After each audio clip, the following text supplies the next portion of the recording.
Welcome to Origin, Remember Your Truth, a podcast for everyone who senses there's more than meets the eye. I'm your host, Anna Hochwald, and I'm really excited that you're here for episode 9 already. Wow. It's a lot.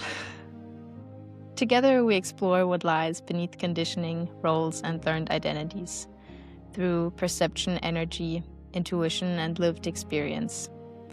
This podcast is your invitation to remember your inner truth and original frequency. Everything here is for you to feel what's true for you. Take whatever resonates and throw out the rest. On today's episode, we'll be diving deep into intuition and what lies beyond that. So as you know, I don't script my episodes at all. I hardly usually know what the topic even is, but today I know the topic. And I will try to make it as short as possible, and we see what time that ends up. So, who are you? Who am I? A question I think most people ask themselves. Maybe not all their life, but most of their lives, and it also changes. Or maybe not who you truly are at your core, but who you think you are. Because it's difficult in our society to really live in a way that's aligned with who we are at the moment, because we adapt to certain things that are, uh, let's say, perceived as requested or required from by society to fit in, to function, to do the thing you think people will expect you to do and should be doing, taking the job, following the classical career ladder, maybe even following hobbies that are deemed cool or socially appropriate in whichever circles you are living in at the moment. Be it that for a certain group, golf is expected or tennis. And yeah, another group would find that too posh or whatever. I'm not hating on any sport here. I love all of them. But with certain activities come certain people because we have made them. So not necessarily because they always attract that type of person. Sometimes, yeah, okay. I already see this might go into the wrong direction. Yeah, sometimes they can attract a certain type of person, but that's not today's topic. So, how we act and behave in society often isn't necessarily aligned with what we just intrinsically want to be doing. Either there are constraints that just make it so that we cannot do the thing we actually want to do, or it's because we think I have to do this. I have to be part of that club. I have to say yes to that event and say no to that hobby because that would make me weird, even though I totally feel like doing that. And all of this, our irrational mind is coming in and telling us to do that. You need to fit in, be supposedly normal, average. Let's put it more like that, average, because what is normal? It's usually the average person. So we do things to fit in because looking at evolution and surviving, that was smart. If you didn't fit in with a tribe and you'd have to fight for yourself, well, you most likely died. So following the herd and what the others were doing was a rather efficient survival strategy.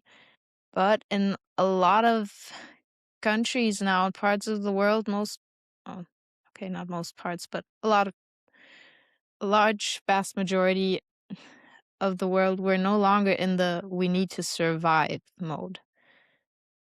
We're in a different phase now. We can actually see what do we want to make of our lives, follow our purpose, and what truly gives us sense of fulfillment and belonging. So some old survival mechanisms of just doing what the majority was doing are no longer necessary. And looking at that, back to the question, who am I?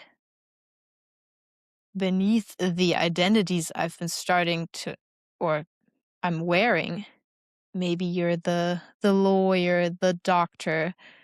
Yeah, but who are you as a person? Do you even know?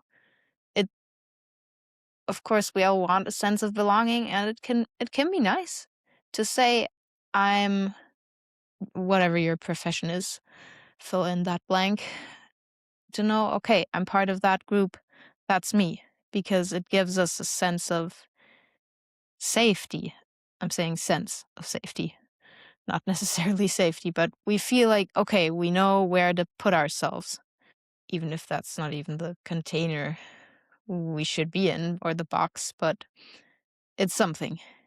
And most people do not appreciate uncertainty, so rather put yourself in the wrong box than no box at all, right? Well, being in the wrong box also doesn't really make you happy. That's what people then quickly realize. Or they don't realize, but they're still unhappy. But if you have a sense of awareness, then usually at some point you notice that. And that's where the rational part of your mind will reach its limits, because intellectualizing all of that, oh, but I have this good job. It's safe, pays well.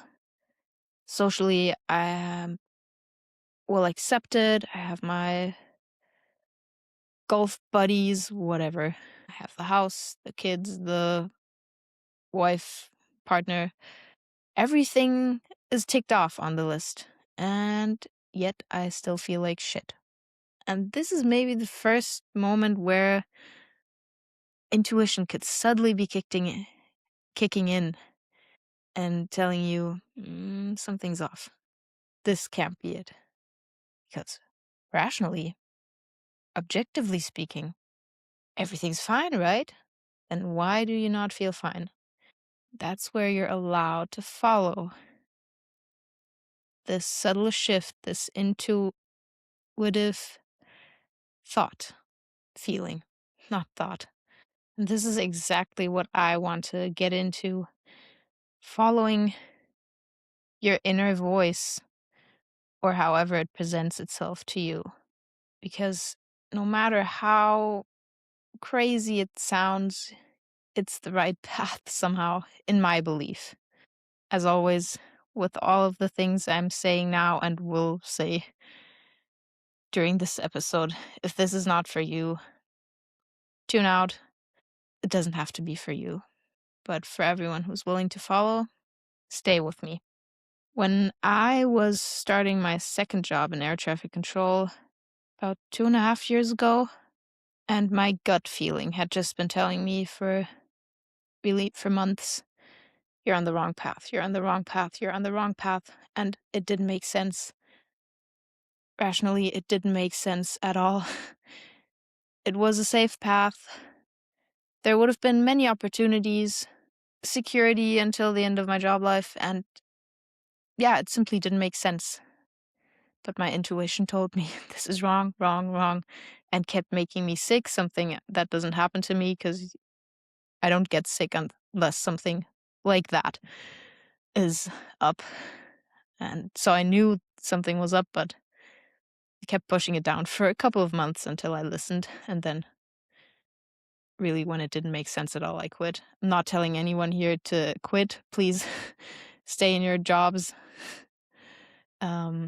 There are other ways to make a job where you think something isn't right um, still worthwhile, and actually make it a cool job with some, let's call it, inner work. You don't have to quit, leave your apartment, and burn everything down. I'm not advocating that, and you don't have to do that. But for me, that was one of many steps that led me to where I am right now. And where I am right now, honestly, if you told me, yeah, maybe 1 or 2 years ago, where I'd be now, I might have said you're crazy. Well, not crazy, because I don't even see crazy as an insult. Also, I wouldn't have wanted to insult anyone, but I didn't necessarily see where I am now at that point. Even though I always had the hunch that I was meant to be somewhere else. That for sure. But what I do now, podcasting, working as an energy healer and yeah, mentor or psychic guide, whatever you call it, that's not what I foresaw. And this is where I really want to dive deeper today because I keep hinting at what I'm doing or talk about my guides, or I'm not sure if I mentioned that I see things or have visions or get messages, because that's a problem when you just let the podcast episode flow through and you don't script it. I don't remember a lot of the things I say afterwards. Good thing I have the transcript, though. I could reread it, theoretically. So, following intuition and inner knowing, I mean, what even is intuition? I guess it is a sense of something that's hard to grasp with the mind. It's a feeling that could present itself differently to different people. Could be a tugging in your gut or some kind of inner knowing. Really that. And if you listen to the episode on human design, I'll also give you an idea a bit about intuition and how intuition might be different for you. So there I talked about authorities and how you make decisions. It's not necessarily intuition, but rather similar, depending on your authority. As for example, for me, my authority is a sacral authority, so it really is a gut feeling that's a yes or a no. So it's very much related to my intuition. But intuition is also so much more than getting a yes or a no when I want to make a decision. Intuition can be you go into a room of people and you immediately, okay, this room is tense. That person over there is gonna explode in a couple of minutes if we don't somehow calm him down. Or you're talking to someone about something and you just know you're not really in the conversation. You're thinking about something completely different. You just know that. Maybe you know some things someone's gonna call. You pick up your phone before the person calls you. That there is telepathy and also something I want to go in on more deeply at some point.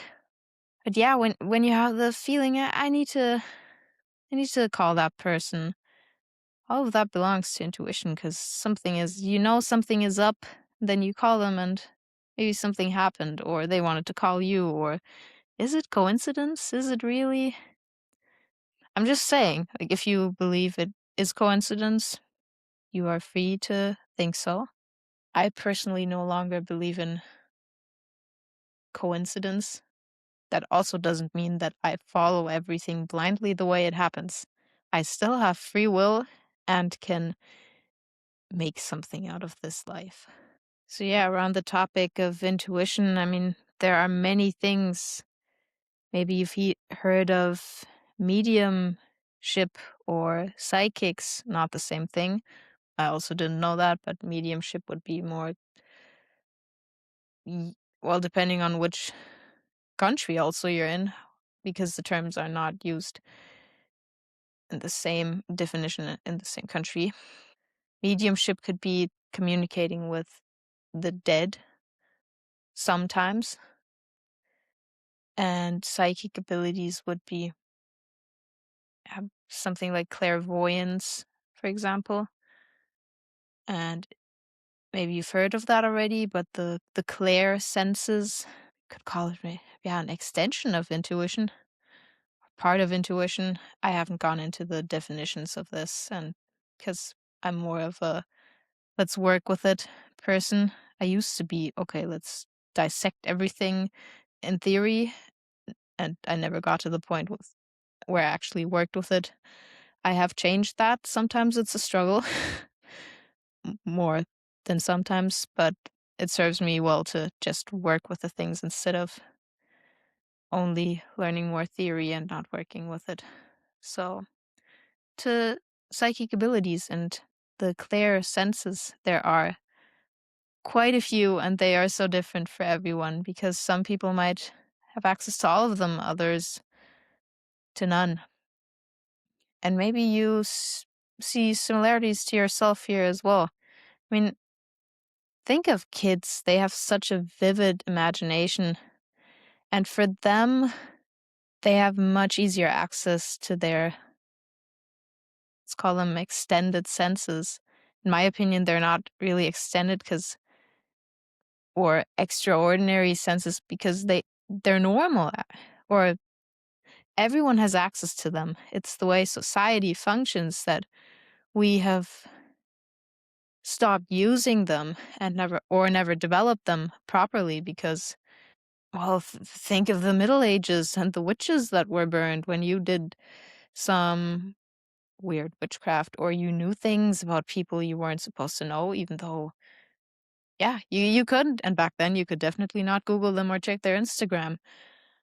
People that couldn't do that or didn't have the skills themselves were scared of that. And when they were scared, they tried to eliminate it and burn the witch or whoever was supposedly a witch. I don't know the statistics there.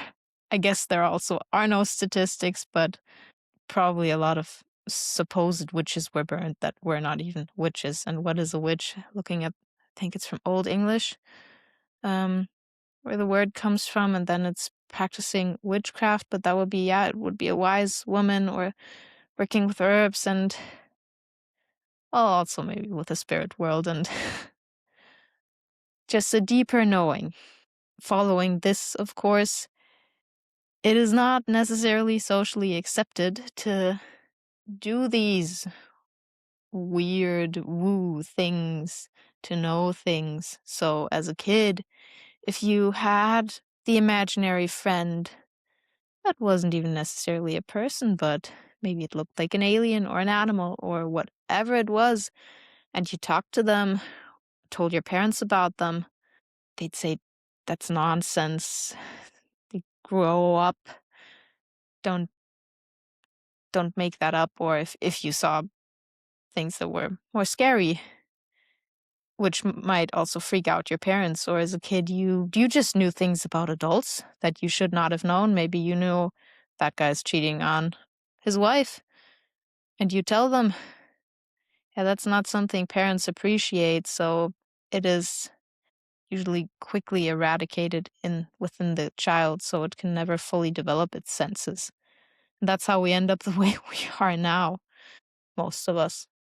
Maybe you love fantasy books, and maybe as a kid you played a lot in your own imaginative worlds. Also, in my opinion, not a coincidence that you were attracted to something like that, to these fantastical worlds.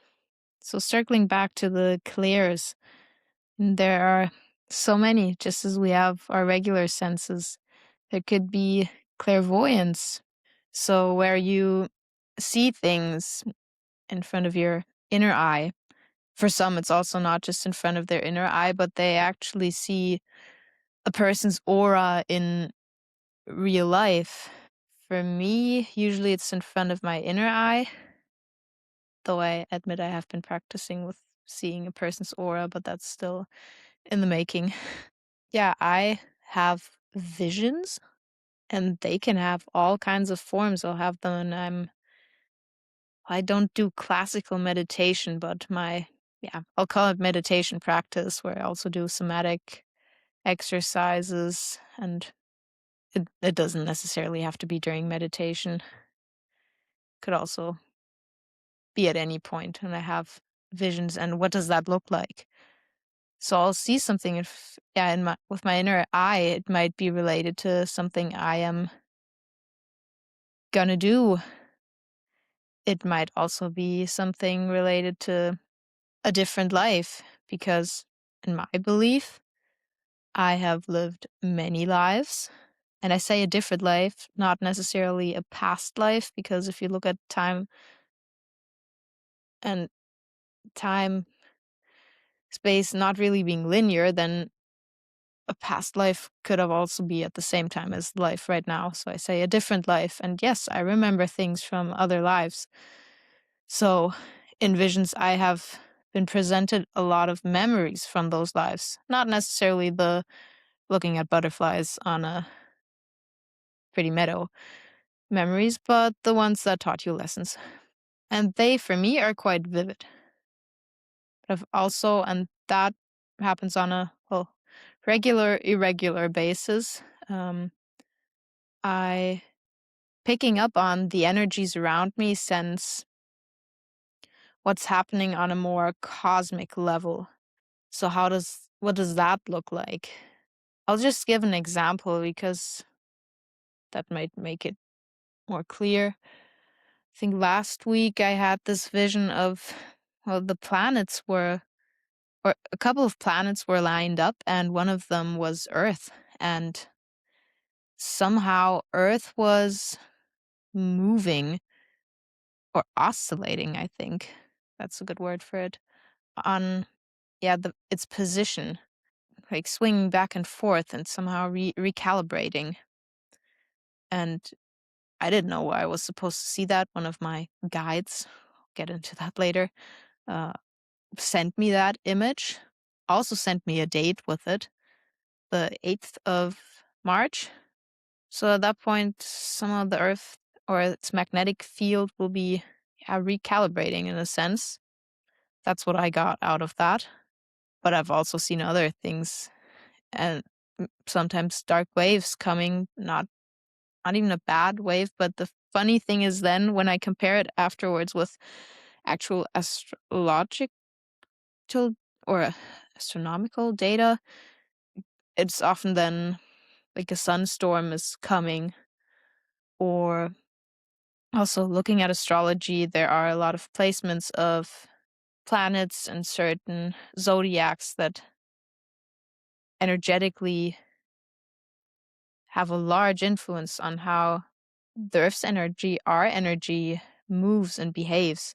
And that in these visions, I see before it happens, depending on how strong the energy is, because the event itself, I mean, if planets are moving into a certain position and then the specific position is said to have that and that energy, which has that and that effect, causing people to look more into themselves or having to leave old things behind.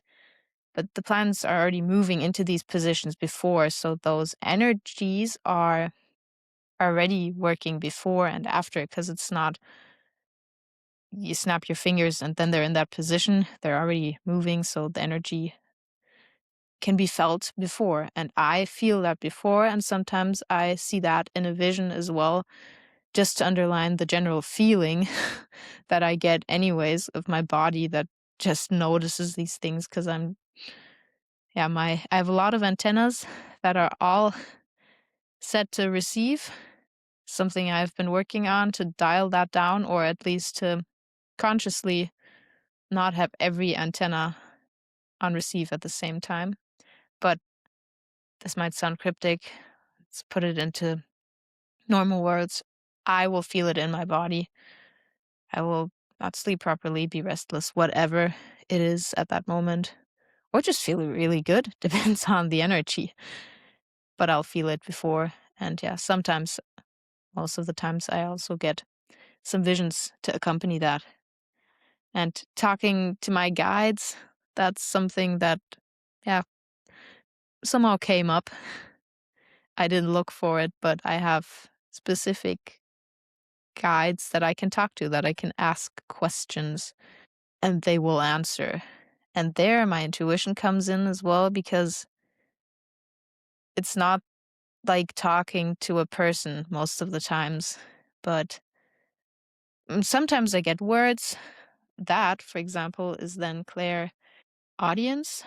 I, like I said, I'm not good with the terms because I simply use all of it, but my textbook knowledge in intuition isn't the best. So clairaudience is similar to clairvoyance, kind of like an inner hearing then. instead of an inner seeing. Though I've also had instances where I didn't just hear it inside, but I felt like I'd actually heard it on the outside, like someone had spoken to me. And that when I was working with a client once, because it felt like someone was shouting at me, and I really had to ask, like, did you hear that? I asked my client. She didn't hear it, but it was interesting for me. And yeah, the communication with my guides could be either I hear words, I sometimes also see words and then read them. And depending on the guide, it'll be really single words, which can be infuriating if you just want more info and they'll give you one word and you're free to interpret, or something I learned a bit later, just ask more questions, because just because they give you one word doesn't mean the message is over. But if you don't continue to ask for details, well, they're done then. And yeah, they could give me words. I'll get visuals. I rarely get smells or taste. That usually is more exclusive to than visions. And I haven't had many where I had, I don't even know what you call that, clear smell, clear taste. That's probably not what you call it, but I think you get my meaning. And the visions that I had, clear smell, were really not the ones I want to go into right now. You can also have clear sentience, I think it's called, so that I feel emotions.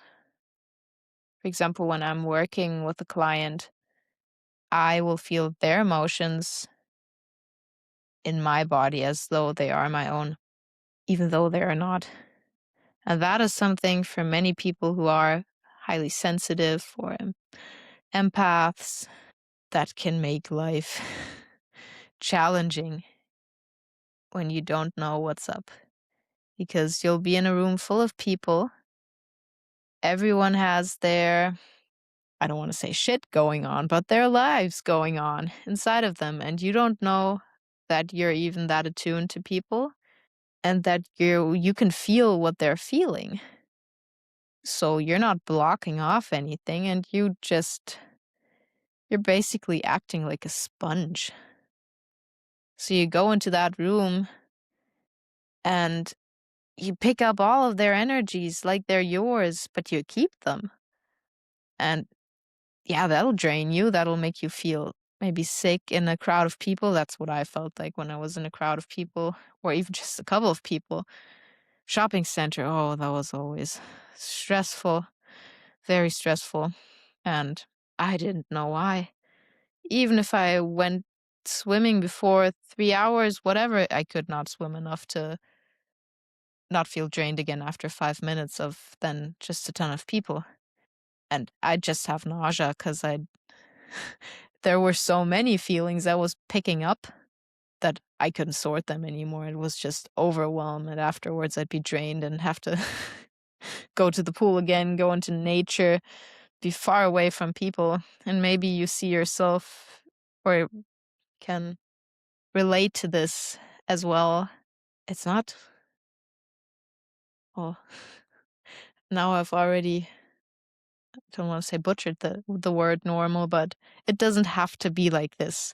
There are ways to be very receiving, let's put it that way, like an antenna, without feeling overwhelmed all the time, because you can block it off. And honestly, you should. You don't want to carry around everyone's stuff. Also, once you're able to consciously block it off or turn it on, then again comes the ethical aspect of you're not supposed to tune into people that don't let you in. That's something I learned very quickly in the beginning when I was playing around with my senses. And for the first couple of days, once I realized I could do this, and then started to tune into people to see what was going on in their lives, what they were feeling. And by the way, you do not have to be in the room with a person to tune into them. But luckily, very quickly, I think after 2 days, my mentor already said, "Yeah, you don't do that. Not without the person allowing you in." At least that's my moral and ethical rule. So I don't tune into people unless they, uh, yeah, ask me to tune in. It was a struggle a bit in the beginning because I just wanted to practice. And of course, I could sit on the train and tune into everyone's, yeah, and into everyone and just see what's up in their lives. But I didn't do that. Instead, I then tuned into buildings or other things. Works just as well. Sounds crazy probably right now. I know when I told my dad a couple of days ago that I was in a course that we had practiced tuning into animals, we asked the animals through telepathy before whether or not we were allowed to tune into them. And he was fascinated, like my dad, but you could really see his mind just couldn't understand how that would work because how did we do it? So we had these just pictures of animals. And yeah, in the first step, we also had the name and the gender of the animal and whether it was alive or not. And then we would connect to the animals. How does that work? Well, I mean, you can do it with doing some longer meditation before. Honestly, I just sit down and I can get into this deep meditative state. Well, basically immediately, 3 seconds, and then I'm in that state. And then I just really set my intention on connecting to that animal, and I do, and I don't know anything about the animal, and I'm also not really looking at the picture. The picture is just to somehow it leads you to the energetic trail. I don't know how to call it. And then I connect to the animal. And yeah, for this exercise, the owners had also asked questions like, "Oh, my cat can't sleep properly. Why is that?" So I was tuning in to this animal that I didn't know and yeah, writing down everything I got, like the personality of this cat, what it likes, how it lives. Um, there was this one cat, for some reason, I just kept getting pictures of really weird slippers that you wear in the house, but not slippers like the ones you have for going to the pool, but more like shoes. In Germany, they have a specific type of slippers for indoors that really look like shoes made out of, is it felt? I don't know. But somehow they still looked even weirder. And it turned out that the owner of that cat always has these orthopedic uh, indoor slippers. And yeah, stuff like that then comes up. I don't know this cat. I don't know why this picture seemed to be prevalent for the cat because it just kept coming into my mind. But yeah, that's what then you can do in these practices. And yeah, practicing with the animals is maybe more ethical than if you get the permission. And yeah, I could say what the cat was feeling like, or that it liked cuddles, it didn't like cuddles, it had an attitude, whatever. Those were things some of them I saw, some of them I just knew or also felt in my own body.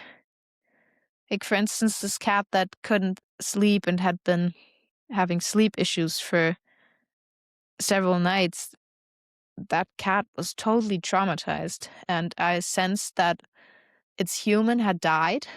And it turned out that its human had actually died 2 years ago, and the cat had been given to someone else. But now that someone else, because it was still traumatized, it had never processed the trauma, and felt like it had to be given. Yeah, it was gonna be taken away again. Turned out the new owner, was trying to have or get pregnant, and somehow the cat sensed that. So then, well, first of all, the cat had never processed the trauma of the first human dying. And now being in this situation, am I gonna have to leave again? It couldn't sleep and was, yeah, was traumatized. can't say anything else. That's what I got from it when I felt into that cat.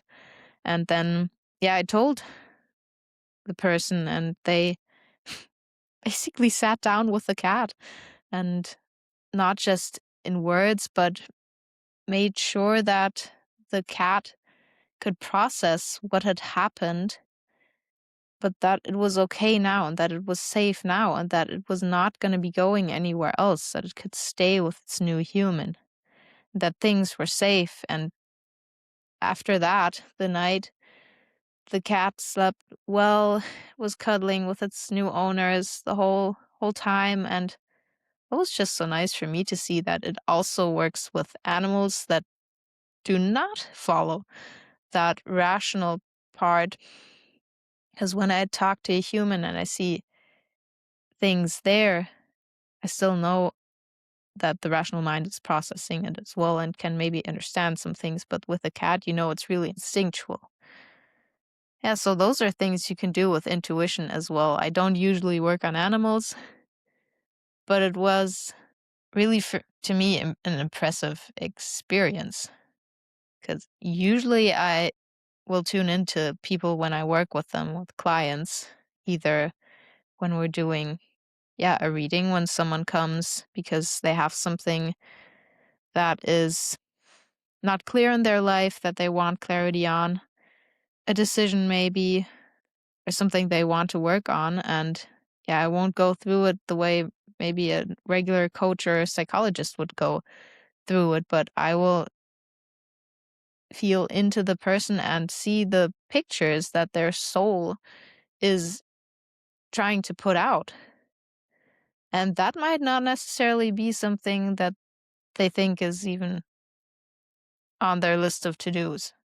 It might be that their inner children, if you have heard of that concept, pop up for me. And maybe there's a sad inner child that is still, that needs a hug. Or that might also be that I see past life versions of them, things that are blocking them now, today. Or when I work energetically with someone, then, yeah, there, by the way, another sense kind of that I use, because I sense energy, and that I've been doing for a long time. Like just holding my hands next, or yeah, palms opposing, I will feel the energy in between. And if I take my hands apart or put the hands more together, it feels different. But I feel energy in very subtle shifts. So I can say that within a person, maybe the energy in their knee isn't flowing that well, or there's too much energy in the shoulder, or whatever it is. And to me, that's just like, if I touch my arm, I feel that energy, and sensing that is the same to me. And I don't have to be in a room with a person to feel that. Yes, I work sometimes that way in person, really, when I work energetically, but I don't have to. I've also worked remotely. And sometimes that even makes it easier, because then I will, and you, yeah, this sounds crazy, most likely, but I will envision really the person between my hands, and I can feel where energy might be stuck or whatever it is. And then I can work on getting that back into flow in whatever way is necessary. The cool thing there is that when I work, I don't just work on the symptom, but also on the root, because with my other senses, I will get a sense of where is this coming from. Like, it could be that the knee issue and energy not flowing there is due to a sense of having to control everything, and that then maybe I'll see images of, okay, there's issues with the mother, and that had to do with not feeling loved or whatever it is. It'll pop up in my head in different ways. Either I'll see it, I'll hear it, I'll feel it. My guides will tell them, their guides might tell me. Sometimes the client's guides also just tell me do that. Okay, this has been a journey for me to push my rational mind aside and just follow what I feel. And that and an invitation to you follow your instincts more and your intuition, no matter how crazy it seems. Usually, if it sounds crazy, then it's the thing you should be doing. And I mean your intuition. I don't mean your craving for, I need 3 kilos of chocolate. That's not your intuition. That's hormones and chemical reactions. But I think this deep knowing, yeah, we all have that. We have learned very well to no longer listen to it, but often we know, I shouldn't do this, or I should do that, or I should have said that. I shouldn't have said that. And that's a game really you could play to start listening to the hunch you get, the gut feeling that you should do it. You can still afterwards go through, okay, what's the rational side of this? Should I do it? Should I not do it? But first, check. What's your hunch? Should you go for it? And maybe also try. Try just going on your hunches and what that results in. You might be surprised. Now I've already covered so many things on different types of intuition, heightened senses, whatever you may call it. Because your senses might be the same. Well, not the same, but similar. Because I think especially these types of senses, with whether you see it, hear it, that is very different for everyone. But you might also have a lot of antennas that are put on receive, and you feel like you're getting so much information and it just overwhelms you because it's like putting on 20 radio channels at the same time. Of course, you don't understand it and you feel overwhelmed, and it's too loud, and world life feels heavy. Then someone puts on another radio channel and puts on loud music, and you're like, oh, it's already so much. But they maybe only receive from one antenna, so if they don't tune that one up, nothing's happening.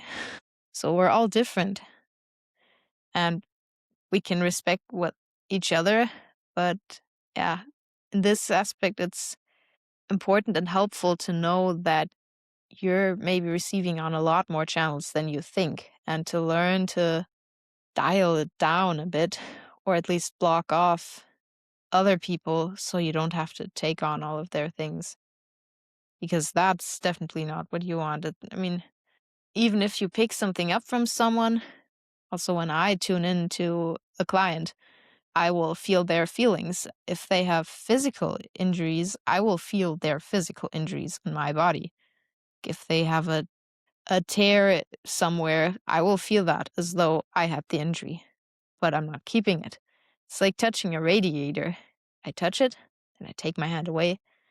My hand is no longer hot. I don't have to keep my hand on that radiator.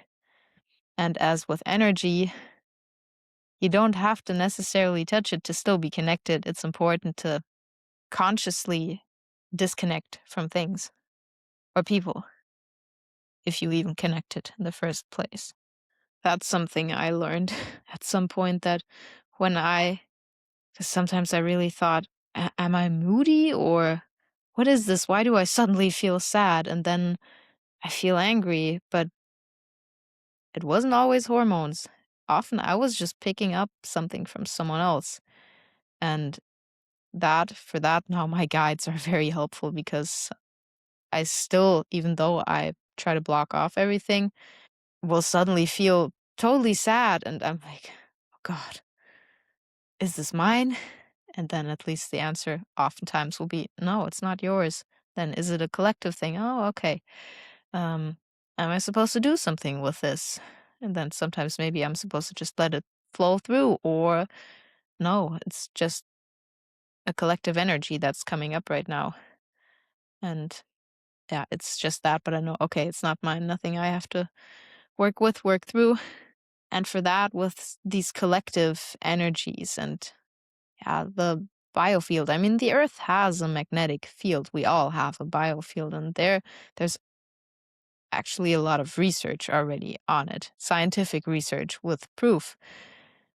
I just heard, yeah, read read about something there recently. I'll try to get a speaker on this on the podcast, because after my last and first interview, which I really enjoyed, I want to also get more scientific um, proof on this podcast, because even if you feel it like I do, it's sometimes just nice to to have some supposed proof as well. Um, I mean, I don't doubt it, all the things I'm telling you, because I feel them for myself, and to me, they feel true, which to me is enough. It's also totally fine if to you it doesn't feel true and you don't. Everyone can feel, believe, think whatever they want to and should do that. Still, we live in a world where scientific evidence and proof is a norm, and why not validate it in whatever way you can? Validate things if you can't, can. One more interesting thing about intuition I want to mention, something I've been playing around with when I'm not recording podcast episodes or working with clients. Because I've seen some documentaries now on how they're teaching kids to develop their intuition and their intuitive senses from a young age, so that they just have them. I mean, like, imagine for us, if we didn't learn to walk.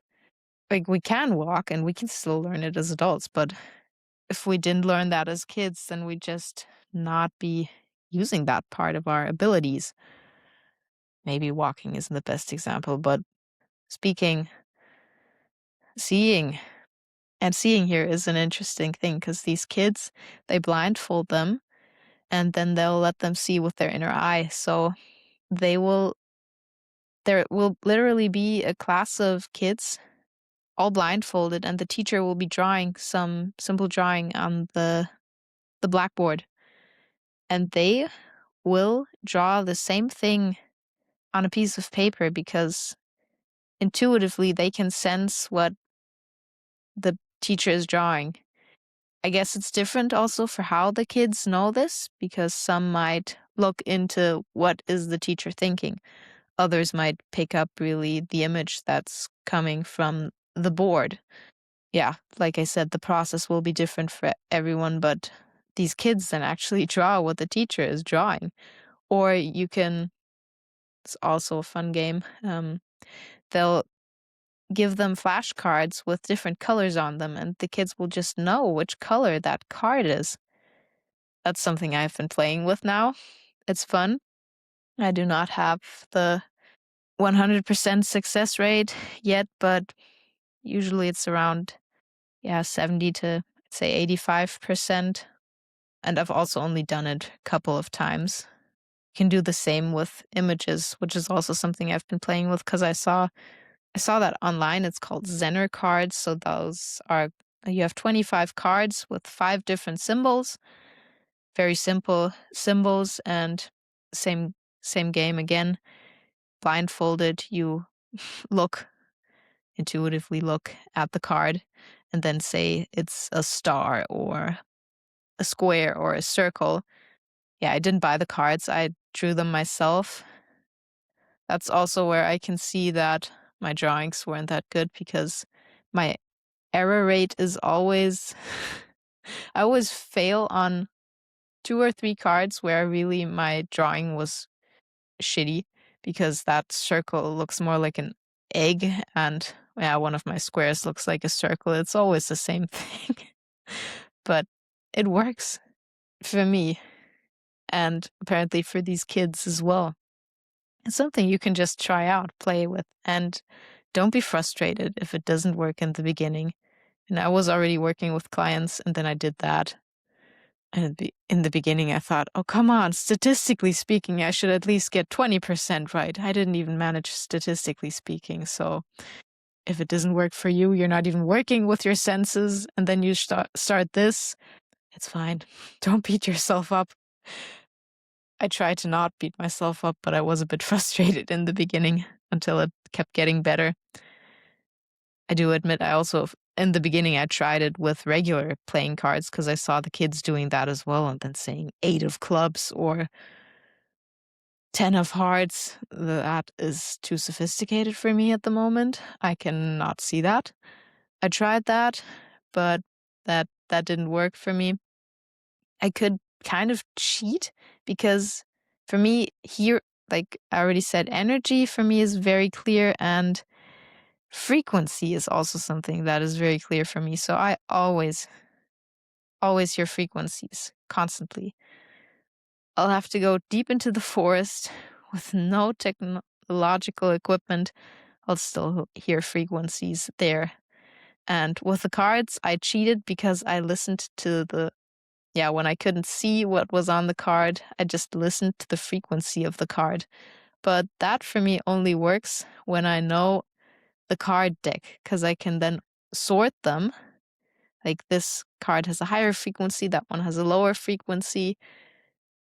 But again, the frequency range of the cards does not fit with the numbers that were on the cards. So I'd really have to learn by heart, okay, that frequency, which I can't describe, it's just in my head, is 2 of clubs, whatever.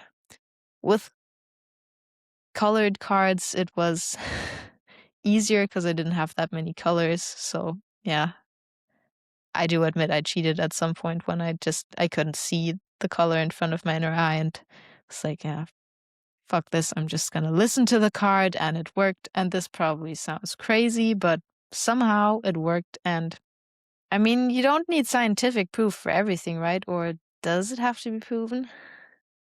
I mean, how do you prove love? How do you prove that you love someone? It's also a thing. But you still believe that someone loves you. But how do you prove it? I don't know where this just came from. Yeah.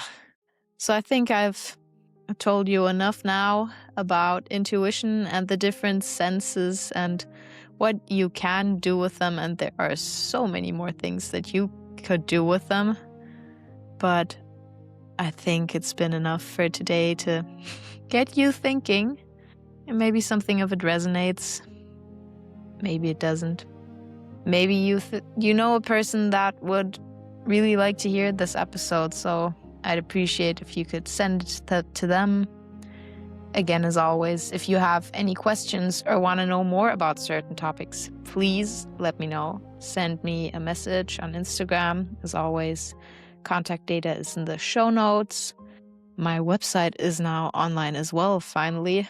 Only took me half a year, but we all have our strengths and areas with potential, let's put it that way. Yeah, so if this episode resonated, follow, rate, leave a review. That would mean the world to me. And I hope this touched you in some way, sparked a thought, or ideally a feeling.